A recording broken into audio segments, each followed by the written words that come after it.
सोनाराच्या दुकानातून घरी जायला निघालो की खूप जोराचा पाऊस लागला. मग एका दुकानाच्या बाहेर थांबलो होतो आम्ही आणि अर्धे निम्मे तर भिजलो होतो. आणि आमचं पिल्लू बघा घरी आलं की लगेच गाड्या घेऊन बसलं खेळत. आणि अद्विकला चेन करण्यासाठीच आम्ही गेलो होतो सोन्याच्या दुकानामध्ये, कारण आम्ही भरपूर ऐकलंय लहान बाळाला चेन घातलेली चांगली असती. मग तीच त्याला करायची होती आणि त्याला छान पण दिसत होती ती चेन, म्हणजे खूप क्यूट दिसत होता. आणि म्हणतात ना माहेरी गेल्या गेल्या आयतं ताट भेटतं, तर ते खरंच आहे. गेल्या गेल्या मी जेवायला बसले होते आणि अद्विक पण चपाती खात होता, तेच दाखवत होता.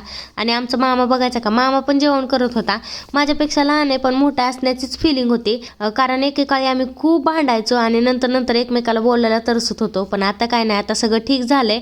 आणि हा आमचा आप्या दादा आहे बरं का, सगळे माझे व्हिडिओ बघतो. आणि या माझ्या मोठ्या जाऊबाई आहेत. थोड्या वेळ बसलो आणि मग घरी जायला निघालो. मग बेकरी होती, मग म्हटलं चला आता खारी पॅटीस घ्या. मग घरी आल्यानंतर लगेच बसले बघा खारी पॅटीस खात. पण ते काय तुटायचं नावच घेत नव्हतं. खाऊ नको बोलत होता, पण मी कशाची सोडते, खाऊनच संपवलं. तर चला बाय.